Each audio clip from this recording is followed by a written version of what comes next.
Welcome to Skills Without Borders podcast, where we are dedicated to share skills needed to break career barriers for those in health, STEM, and public health professionals worldwide.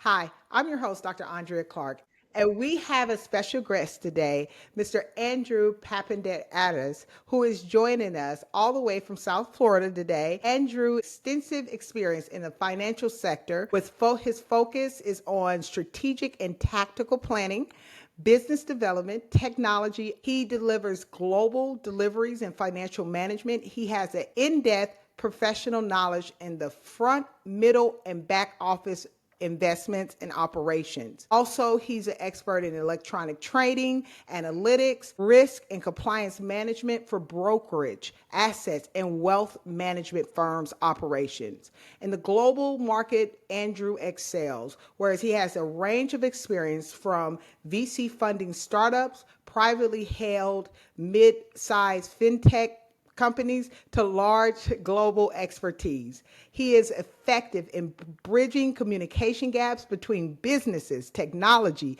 to achieve on-target and timely design, development, and delivery of financial software and technology solutions.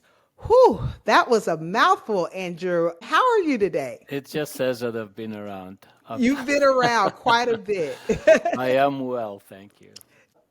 Thank you for joining us for the Skills Without Borders podcast today. It is such a pleasure of having you on. Now, Andrew, something that was special about our connection is that I found out we are from the same alumni, which is Oklahoma State University. And I saw that traditionally you are an engineer by trade. But when I read your background and I'm thinking about how did an engineer go from, those that's kind of a very particular profession to now working in the financial and global sector. So I just kind of want to start a little bit of a high level overview of your story and how you kind of developed some transferable skills to take you from that engineering sector over into more funding and financial expertise. Yes, of course. First of all, go Pokes. In engineering actually is a great program for everyone to attend and graduate in because it helps you think. It's just a great study. One of the early discoveries in my career was that I realized that when you go to university to study, you're not really trying to learn a profession, you're trying to actually learn how to think. And so, and an engineering program is great in that regard. So when I ended up in New York and started working in financial services, I used the skills I had as an engineer to understand what was in front of me, what was the challenge, how did people look at it, and in essence applied those analytical skills to solve very difficult problems. And I've done that throughout my career, initially in finance, then in electronic trading, then in management consulting, and even now when I work with fintech companies where I mentor founder CEOs or offer advice to CTOs, it's the exact same thing. Look at the problem not in the context of what it appears to be, but in the context of the wider market and what you are trying to achieve. Using a trite phrase, look at it from outside the box. Yeah, thinking outside the box, or I like to say coloring outside the lines. I love what you just said about recognizing your strengths versus your weaknesses. I think you explored your skills, right, outside of the engineering sector, because as you just said, engineering just taught you how to think in a more systematic way. So when we're thinking of, ourselves as professionals that may be in healthcare, STEM, or budding entrepreneurs, we want to think about skills, and not only skills, transferable skills. So Andrew, I know you've had over 3-4 decades of experience in various fields and roles, but many professionals, they do struggle when they try to connect past experiences to new opportunities. So, how did you personally map these skills like structured analysis, operational optimization, into building and transforming that more in that financial sector of business models? So this is it's an interesting trajectory. It's an interesting path. Usually, when I think about my career, I keep thinking about what is it at every stage of my evolution. I was trying to think what are my objectives? What am I trying to achieve? And so that is not necessarily something that applies to the role you have at the moment. You're thinking at a much larger scale. And for me specifically, I was thinking, where do I want to be 2 years from now? What skills do I need to attain? What financial goals do I have? What excites me? And this actually is an evolutionary process because you're thinking in terms of what you know right now, but 2 years from now, you'll know something different. You have a wider horizon, and therefore your stage changes. Hopefully, it's larger, right? And then your view for the next 2, 3 years changes, and that's the evolutionary process. So for me, the common denominator from engineering was the fact that I had analytical skills, that I could actually see what's in front of me and trying to figure out how do I actually become good at what I am asked to do, but also look at things from different points of view and understand what the market needs and how do I apply my skills to actually achieve what the market needs and by extension be successful in it. Yeah. So if I were to give you an example, when I started, I was running a development team as a IT manager for a development team that built electronic trading systems. So very early on, initially I started with working with the team, understanding what we needed to deliver and just do the normal planning. But very quickly, I realized that when the salespeople were coming back from seeing clients, they were telling me a story that did not make sense to me. Or at least I felt that I got maybe 50, 60% of what the requirement was. So I asked to actually go to sales meetings with them, hear it directly from the customers. I understand what it is that we're trying to achieve. What do their customers need? And I brought that back, and then we started looking at how the feature set we're developing in a much different light, in a different context, because we were actually thinking about what our ultimate clients need and not what the translation was coming back from a salesperson who had just visited the client. And that's really good. And that, it takes a skill just to hear between those gaps of identifying, because a lot of people tell you what they want, but it takes a certain skill and an active listener to really identify what they need and really fulfill those gaps. So, as you said, you have a long background when it comes to working with different technology and various companies in the technology sector. Can you share an example where this skill of communication gap, and especially bridging it from business to tech teams, where that's critical when it comes to even solving problems or accelerating investment firms to move forward? There is always a gap. Certainly, I can actually expand on the example I just gave.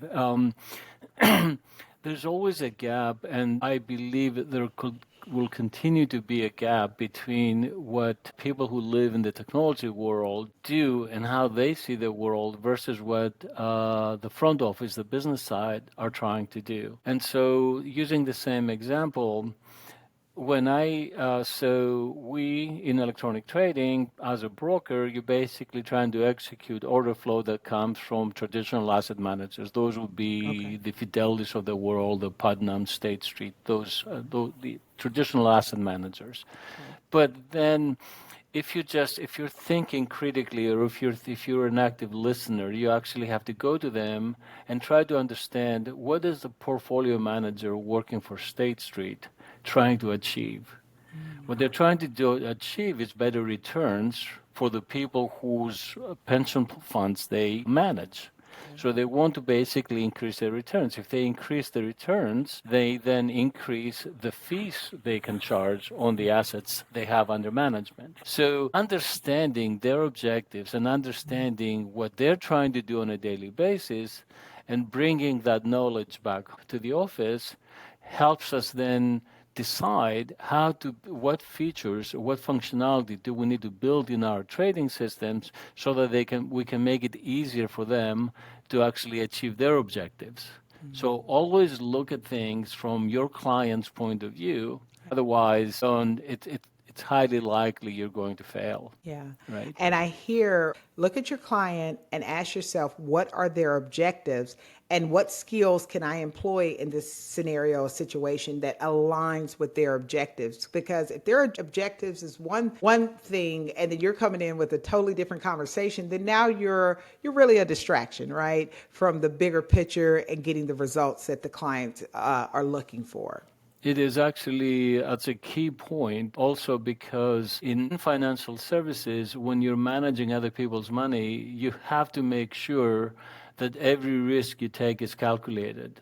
And more often than not, people do not want to take any risk. They're perfectly happy running at a steady state. So when you present something innovative or something different, they could actually test it for at least 6 months to a year in parallel with their production systems because they want to make sure they understand the impact of whatever this new feature might be. Okay. And so when you're thinking as an engineer into any space, in my case, financial services, it could be you're a founder of something, it could be you're in retail, it doesn't really matter, right?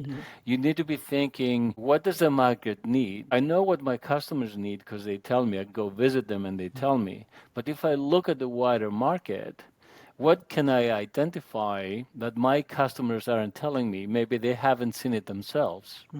And then when I turn around and try to apply it, put it in my service offering or in my product offering, then I have to ask myself, how do I actually develop a go-to-market strategy that will allow the market to accept this new feature as opposed to saying, oh, well, wait a second, I don't understand this, and therefore I'm not going to touch it, right? Because all that plays into the psychology of how you address the demand in the market. Okay.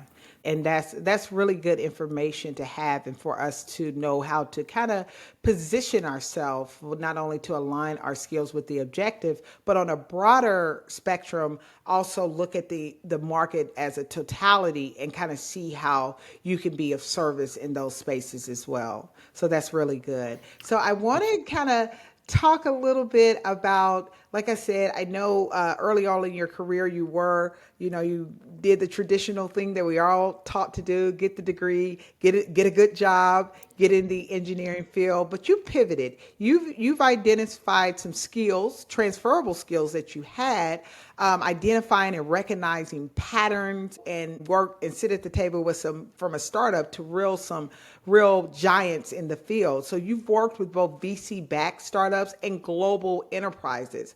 Could you give us an approach, a real approach that we may want to consider when we're making those pivots? We've identified our transferable skill. We're identified our clients' objectives. We've evaluated the market. What was your approach to applying maybe engineering-based skills depending on the scale and the maturity of the organization?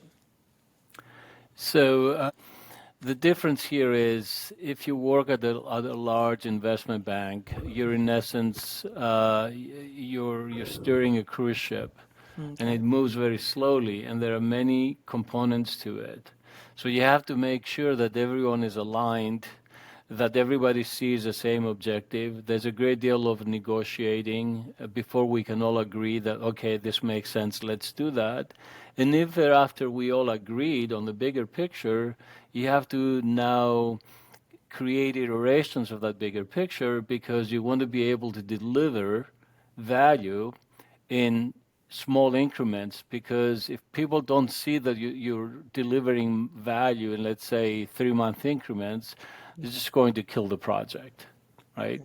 So there is a you have to deliver value in both cases, but in the case of a large enterprise, you need to actually make sure that every party is involved, that there's good communication, and there are short time increments during which you actually revisit and you show how you delivered value.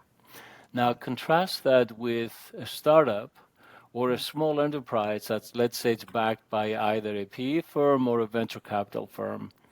There, the objectives are different. You, in essence, as a founder, CEO, or a person working in a startup, you're doing everything you can to deliver value as soon as possible, deliver value by the end of the day. Just do everything you can. Do not follow a traditional path. Think outside the box, as we said before, or view the world from a different light. Just basically say, okay, I see what others have done, but what have others not thought about? What is it that I could be doing here that's totally different that will allow me to succeed? So that's the thought process when you're a small entity or somebody who's trying to gain market share. The challenge there is that when you're backed by a venture capital firm or a PE firm, you spend time justifying to the people who gave you the money, who invested in you, how you're spending your money and what the outcome is going to be. So in that respect, the objective is similar, right? But they're going to leave you alone with respect to how you develop a product or a service, but they do want to know how you're spending the money they gave you and what value are you generating. That's very important. Okay. Yeah, Right. that makes a lot of sense. And it all those boxes have to check. But like you said, you have to start where you are. And the objective is going to be a little bit different when you are a startup. It sounds like you kind of have to take a more innovative approach as a startup and just, like you said, get the value out there as fast as possible and kind of get that ROI there coming back to you as quickly as possible too. But That is the key, Audrey. The objective is okay. actually similar in both cases in that you're trying to generate value. Everybody wants to know, how am I going to generate revenue from everything you're doing? Right? And what's the return on my investment? How are you spending the money and are you getting there? Everybody wants to know that. It's just that your constituency is different. And so the approach you're taking in how you go to market, your strategy for achieving that goal differs because in one case, in the case of a large enterprise, you have many constituents. In a startup or a small enterprise, you don't Yeah. have as many. And Yeah. everybody's looking at you every single day. Yeah, you wear multiple hats, exactly. Exactly, So, but when exactly. we're thinking on working with larger VC funded companies, somebody that's going to, an entity that's going to back you financially, then you have to come to the table different. And that brings us to decision making under pressure, as I would assume as a startup. You have to hold yourself accountable in a lot of ways. But when you have other VC companies or banks or whoever, stakeholders, I should say, funding your products, now it's a different level of pressure, I can assume. So, Andrew, as someone who's formally trained as an engineer, it comes with a certain way of thinking, as we said, very pragmatic, very systematic. I think as a scientist too, I like patterns. I like systems, because when you're doing research, you can follow a certain technique that gets certain outcomes over time. But in entrepreneurship, it really challenged you to think different. So while you started off being trained to think a certain way as an engineer, now you thrust yourself into the financial world, what often requires swift judgment, volatile markets. How did you balance those two models of thinking, from structured analytics to more real-time intuition to make certain moves as you were navigating your business in that financial sector? So let me first start by saying that personally, I did not make a decision in seconds. Okay. I try to slow down what is being asked of me and then try to think about the implications and what options were available, and what options have we not thought about, right? This doesn't mean that I'm going to take days to think through that. I mean, I could be doing this in half an hour, in 15 minutes, but it's not going to be I did not allow people to put me on the spot and say, what are you going to do? Tell me now, right? There is a difference, however, having said that, there's a difference between doing analysis for like days on end or weeks on end versus actually making a decision and going with it. I prefer the latter because the idea is that if you live in a startup world or in a very entrepreneurial world, you're going to make mistakes, and that's perfectly okay. That's the risk you take because you're learning from those mistakes. You learn what works and what doesn't work, and then you do it better the next time. So you should not be afraid to make a mistake.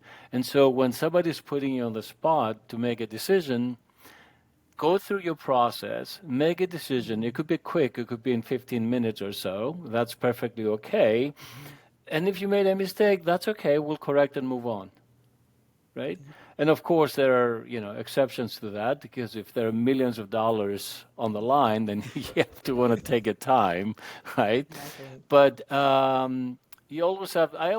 me personally, I always had to keep in mind that perfection is the enemy of good, as Voltaire said, and I'm sure many others. But so the idea is, do not do analysis paralysis. Just evaluate what you have in front of you, given the best data sets available to you. Make a decision, go. And a lot of it comes from gut and, by extension, the experience you have in that space. Yeah.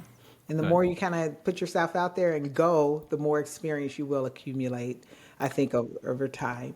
If you worry about making mistakes, you're in the wrong business. Yeah.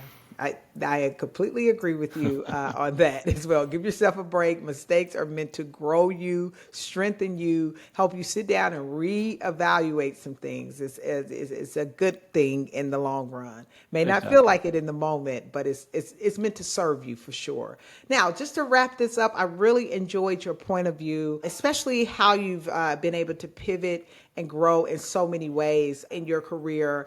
So I want to ask you a question. It's just for our listeners that Sure. may be in, like I said, more of a research-based background, people with that more technical experience, and they're considering, you know what, I may want to pivot into whether it's finance or just into a different sector, right, from what I was formerly trained to do. Or I am a budding entrepreneur that has a lot to give the market.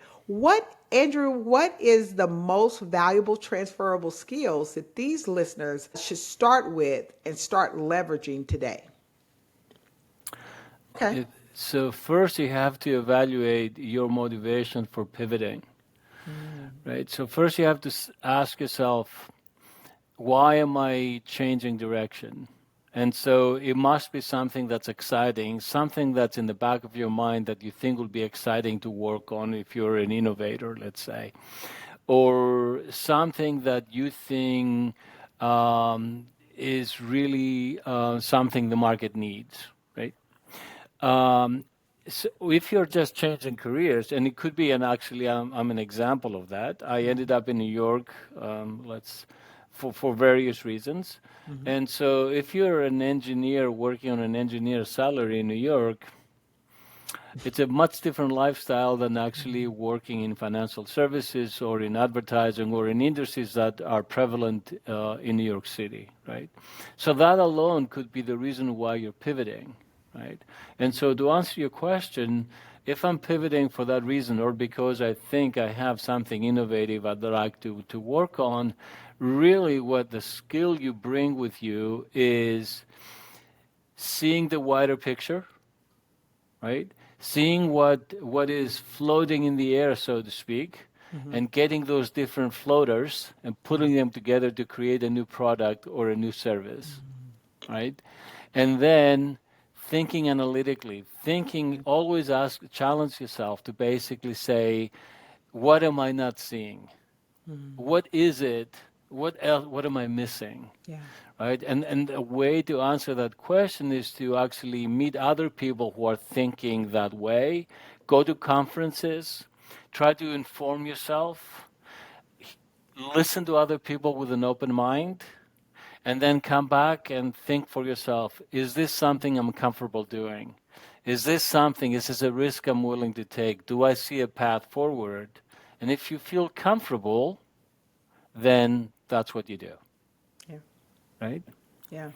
So that's good. If you feel comfortable, you may be, I would say comfortable a little bit. Some fear may pop up. I always say sometimes you just have to do Fear it is afraid. fine. Fear is Yeah. part of life, right? Absolutely. Fear and risk, we're not even questioning. By comfortable, I mean, let me use a different word. You Okay. need to feel sure that you have Mhm. something, that you're relatively confident that there is something here for you to investigate. You don't Mhm. know what it is. It might be nebulous. It might be something that's an abstract notion at this point, a concept, Mhm. but you feel in your gut that you have something. That's what I Mhm. mean by comfort. I don't mean that, okay, I'm comfortable in my.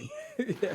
By the way, if you're comfortable in the job you're in, you probably need to be looking for something else. Yes. Because you should never feel comfortable. I don't know. I don't care where you are, at what stage you are in your career. If you feel comfortable, you need to move.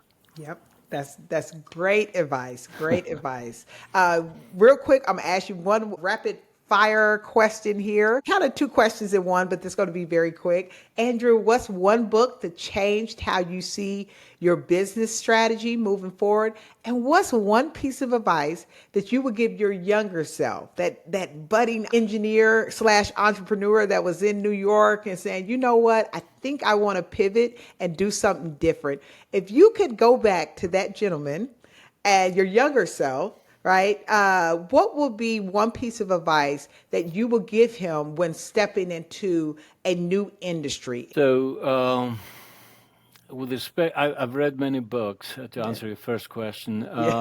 and many of them were how-to books. But I very quickly realized that those are telling me something that it's somebody else's experience, and Mm, so what can I draw from that that really maps to how I think of the world? okay. If I were to name one book, I would probably say The Innovator's Dilemma Okay. by Christensen, I think, Clayton Christensen, I think. It was an excellent book because I was in technology, and that book explains how many industries came and went because people did not change fast enough. Mm, So Western Digital, Seagate, if you remember those names, mm, basically people who were accelerating and who basically had amazing businesses in the hardware world, and then they didn't move fast enough, and other people ate their lunch. yeah. And that is by extension the advice I would give to a younger self, right? Which Mm, is never feel comfortable. To my earlier point, there were mm, stages in my career because of where I was in my personal life and what was happening in my world mm, that I did not move fast enough. The intensity dropped, right? You cannot drop your intensity. You have to, if you're curious, you want to be successful, however you define success, yes. you must be evolving. Always look for something new, always look for something different. You're going to do the job for which you're paid, Mm-hmm. absolutely. But make sure you have enough time in your day to actually think of something that somebody else is not thinking about. Mm-hmm. And one thing I would actually add to that point Mm-hmm. is find somebody in your world who's maybe not in the same company you Oh, work for, right? Maybe not be in your friend group, but somebody in your world with whom you can actually exchange ideas, play out what if scenarios. Go have a drink and think about what if we did this? What if we did the mm, most outrageous things, right? And just play that back and forth. Nothing may ever come of it, but that very exercise yeah. is just incredibly valuable in how you think about your everyday life. Yeah. That's fantastic. And I implore that to a lot of professionals that I work with. I say, you know what? At various stages of my career, I go back into that childlike wonder, tap into the imagination, it sounds like, and keep asking yourself, What do you want to be when you grow up? And really put language around that. And I love what you said too. And you don't need a bunch of people, just one person that's just playing in their imagination as well. So you guys can sit and just dream and articulate and create narrative and create space around that. I think that's where innovation definitely comes. So that's Absolutely. fantastic. Yeah. Thank you for those very important skills that we need to continue to keep soaring higher. I really appreciated your time joining us today with our Skills Without Borders podcast. It's always a pleasure to connect with you, Andrew. You always give me a lot of great information, and I definitely wanted to share all of your wisdom and your knowledge with our global audience. I think that we'll be better for it because we've sat down at the table and just listened to some of your journey and your thought process and how you've navigated different sectors in your career. So kudos to you and thank you for joining us. Thank you. Thank you for having me. It's always my pleasure. Not a problem. So that's a wrap for us today on another great episode with Skills Without Borders, where passion meets purpose and professionals are empowered to thrive without limits. So if you found today's information and today's conversation valuable, please follow us on Apple Podcasts and Spotify so you'll never miss an episode packed with insight, inspirational tips, and actionable steps to take you higher. I want to thank our guest today, Andrew, on taking the time to skill us up in a new, innovative way. Now, if you guys want to see the faces behind the voices, go ahead and subscribe to our YouTube channel for exclusive video content and behind the scene interviews. As I always say, until next time, stay bold, stay curious, and keep skilling and keep soaring higher. See you next time. Bye-bye.